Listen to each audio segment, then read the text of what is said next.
If you're struggling with weight loss in your 40s despite all your best efforts of eating healthy and exercising, this video is for you. I'm going to share with you some special considerations for women in their 40s or even late 30s and 50s, kind of going through this perimenopausal time period, and some different things that you may want to consider when trying to lose weight in this kind of era of our life. If you haven't subscribed yet, hit that subscribe button to be notified anytime I post new content related to women's health, hormones, or holistic health. Last week, I actually did a video all about perimenopause, talking about the signs, symptoms, treatments, all the things. So if you're in that time period and you're having like hormonal issues too with periods or mood or PMS, those types of things, go check out that video because that will give you a lot of other information about kind of this decade or 2 to 12 years. We define perimenopause as before menopause. So let's go ahead and get into weight loss. Weight loss is just such an interesting topic. I've been in the weight loss industry for 17 years, helping women do this. And first, I want to have the conversation of this.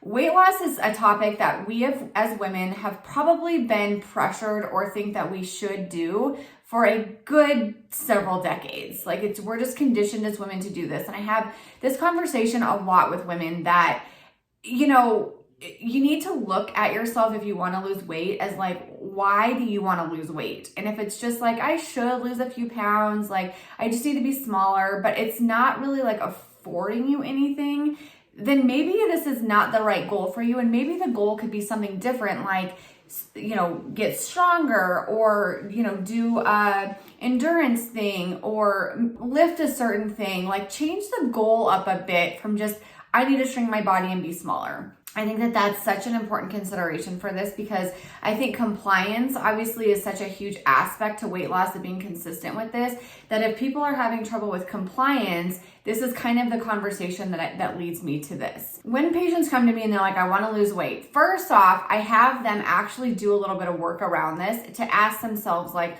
what about this do I want to do? Like, how do I want to feel? Why do I want to do this? Is this for me? Is it for society? Is it for somebody else?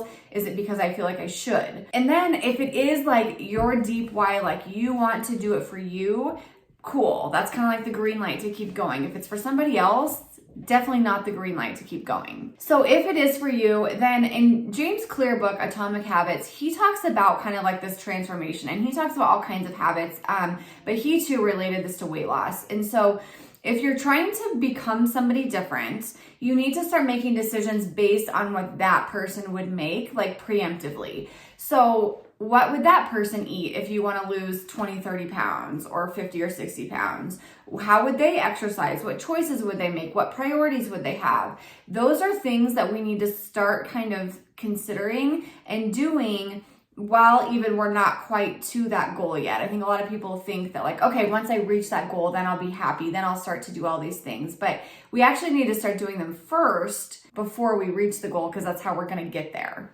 So I think like that's the first thing. And then I really I know it's going to sound like super corny, but I really do think that the why is super important. So we know for people who invoke change in their life, whether that's quitting smoking, whether that's making like health decisions, maybe they had a heart attack and they just like their doctor's like, you got to change your life to stay alive. Maybe it's a weight loss decision. Maybe it's starting a business decision. All of these things are hard, right? They're all difficult. And I think that in order to be successful, we have to have a why that's deep enough that's going to keep us propelling forward. So if your why, kind of going back to what I said, is like, I should lose a few pounds, like my husband kind of wants me to be a little bit skinnier or whatever, like that is not going to keep you accountable. That's not going to keep you motivated or compliant. Like that's not for you. And that there needs to be work around that first. If it is for you, I want you to think about like internalize how you want to feel when you put on your pants, how you want to feel in a swimming suit, how you want to feel walking, how you want to feel when you're in the gym, how you want to feel when you wake up. Like think about these things deeply and internalize those so that they can motivate you when there's the baby shower or the weekend or the girls' weekend or the vacation, so that you can still stay semi-compliant through that. Because weight loss is just honestly a matter of consistency for so many people. Like most of us kind of have the right idea on how to do it. Again, we don't need to do the extremes and things like that, which definitely prevents us from being compliant because they're so hard. But if you're doing just like a moderate, what I'm going to tell you here in a minute, like weight loss program, and you're struggling with compliance, we need to have a deeper why to kind of keep us accountable through that. I have kind of 4 pillars that I tell all my patients about how to lose weight. Number 1, you gotta be in a caloric deficit. The law of thermodynamics still exists despite what people talking about macro tracking and intermittent fasting and Weight Watchers and all of these like anti-calorie counting programs and people tell you. I know, but if you're counting points, you're counting macros, you're counting carb grams, you're counting anything, you really are still counting calories in some capacity because those things all lead to calories. I know that like the whole calorie counting thing is kind of, you know, from the 80s or 90s or whatever, but honestly, it's food is energy. You got to be in an energy deficit, which is caloric deficit. Now, here's where a lot of people, they're like, oh my God, I feel so gross. I went out this weekend. I feel nasty. I need to just like lose this weight now. And it's like this urgency, big, extreme thing. And you like cut down 600 calories from where you think that you need to be eating, or where you were eating previously. And then you're starving, you're cranky, you're moody, you're fatigued, you're lethargic, all of those things. And then it's just, you feel awful. You can't exercise anymore because you feel so awful. And then that leads to really, really high cravings. What I recommend is doing about a 200 to 250 calorie deficit, like something moderate, but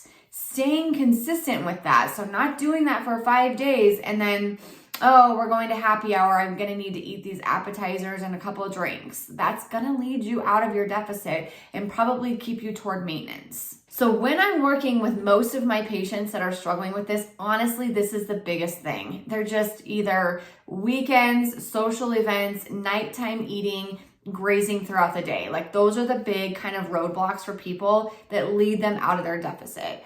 I do think, I don't think science has shown that if we are accountable to ourselves in some capacity of tracking, there is a lot more accountability there. So if you don't want to use something like MyFitnessPal with an app, cool, write it down on a piece of paper.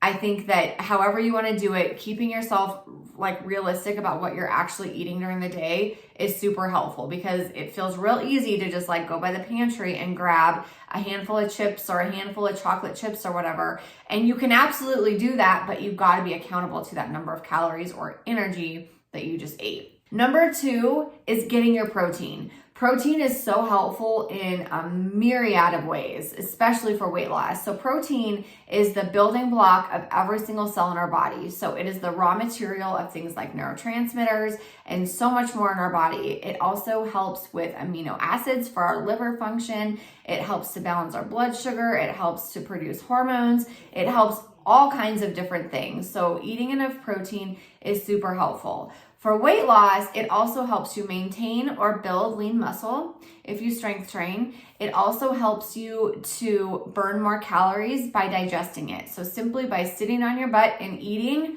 protein, you're going to burn more calories through digesting that than you would a carb or a fat. So there's a lot of good benefits. It also helps keep you full and satisfied the longest. So, if you eat like 100 calorie pack of oatmeal like that, literally I feel like I threw my food out the window. I don't feel it's good, but I don't feel like I have any sort of substance or that I am full or satisfied at all from that. If I eat oatmeal and put a little bit of protein in there, like some protein powder or something like that, even though it's high in carbohydrates, also by adding that protein, super, super helpful. I always tell my patients, make sure that protein is kind of like the star of the show for you in your meals. Like when you're planning your meals or snacks, like where's the protein source? Make sure that is there on every single meal. And then around that, I also, if you want something else to kind of focus on, I also have people kind of do the framework of a protein, fat, and fiber. So we know from research that that's the best way to keep your blood sugar balanced. It also is the best way to keep satisfied and satiated so that you're not wanting to just graze all the time. I think, in the 90s and 2000s when we did like the 100 calorie packs of like wheat thins or cookies or whatever, like those are the worst. Those are just going to keep you hungry, keep you going back to the pantry. And yes, they're only 100 calories, which is super low, but also if you have 3 of them over 3 hours, that's 300 calories, where you could have just had one decent snack of like Greek yogurt with some berries or something that's going to keep you full longer. Protein, fat, fiber. Look at your energy deficit. So I guess I should go back for energy deficit. I did a video all about weight loss a while ago and explain this. So to figure out, and I'll leave the calculator in the comments below, but to figure out your energy deficit, what I want you to do is figure out your BMR, your basal metabolic rate. There's all kinds of calculators on the internet for BMR. It's just based on age, height, weight, and sex.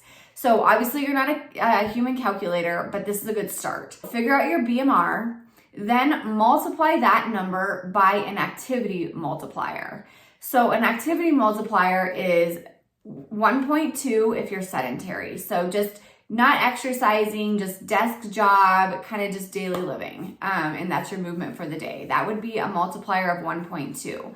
If you are somebody who is getting, 8 to 10,000 steps a day, you're working out 3 to 5 days a week, lifting some weights, living a decently active lifestyle, but also like myself, like sitting at a desk all day, you're probably going to multiply yours by 1.375. I don't usually multiply it by more than 1.375 unless somebody is like really manual labor for their job, doing multiple workouts a day, like really, really active. And then you can kind of look in between there. So, if you think you're getting 8,000 steps and maybe not working out very much, maybe you do it by 1.25. So that's how you're going to figure out your maintenance calories. So that would be your maintenance. And then for that deficit, like I said, you're going to subtract 200 to 250 calories. Now, this is a video or a topic for a different video, but reverse dieting. So some of you might get your maintenance and it might be 1,800 and you're like, oh my God, that's so many calories. I could never eat that much. I'm at 1,500 and I'm gaining weight or maintaining.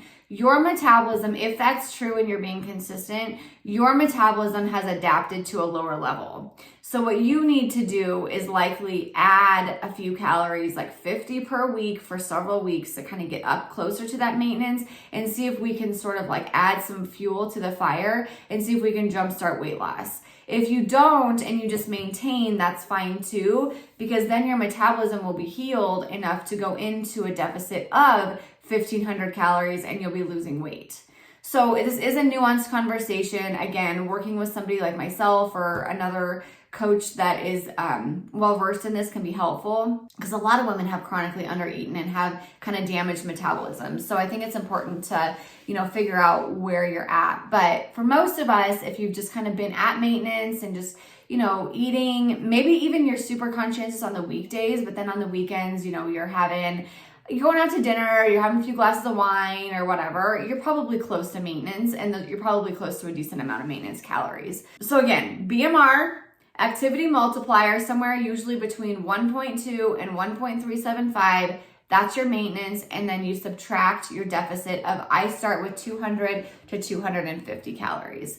You really don't want to eat your caloric level anywhere below your BMR, and the goal is to kind of stay as far away from that as you can. The third pillar that I use for weight loss is steps. Literally just moving. So it doesn't have to be power walks, it doesn't have to be crazy intense exercise. Just if you can get in your steps somewhere between 8 to probably 10,000 steps a day, that's a really good start at helping your metabolism be jump started and getting into some good movement. So I think that's the third. And then fourth would be strength training. So strength training is going to help us either build if we are eating enough or at least maintain if we are in a caloric deficit lean muscle mass. The more muscle that we have on our frame, the easier it's going to be to stay in shape. When we do the elliptical and have no muscle on our frame, that is where our metabolic rate slows down and it becomes harder to maintain that weight loss or that body composition. Picking up some heavy things, it'll burn a lot more calories, especially the afterburn effect. Pick up big weights, use your big muscle groups like your quads, back, hips, thighs, hamstrings, shoulders. Those are all big muscle groups that will torch a bunch of calories. And like I said, it may not look as many as your, sprints or your crazy cardio workouts, but the afterburn effect is going to make that more calories for you and help your metabolic rate and help you lose weight. Caloric deficit, protein, walking or movement, and 4 is strength training. That is how I recommend women start their weight loss journeys. If you have something like insulin resistance, a lot of stress going on, estrogen dominant symptoms, which again, go back to my perimenopause video from last week and listen to that. A lot of inflammation. These are hormonal problems that can cause stubborn weight loss, thyroid issues.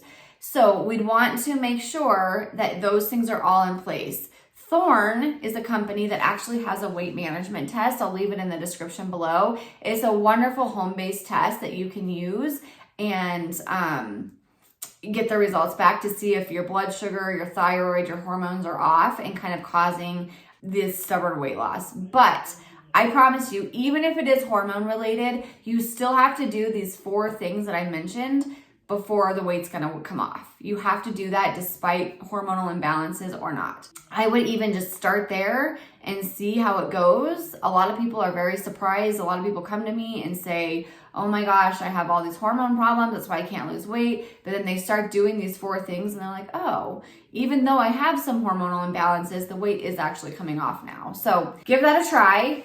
Fix your hormonal balances as well, and it will all kind of come together for you, I think. I hope this was helpful for you guys.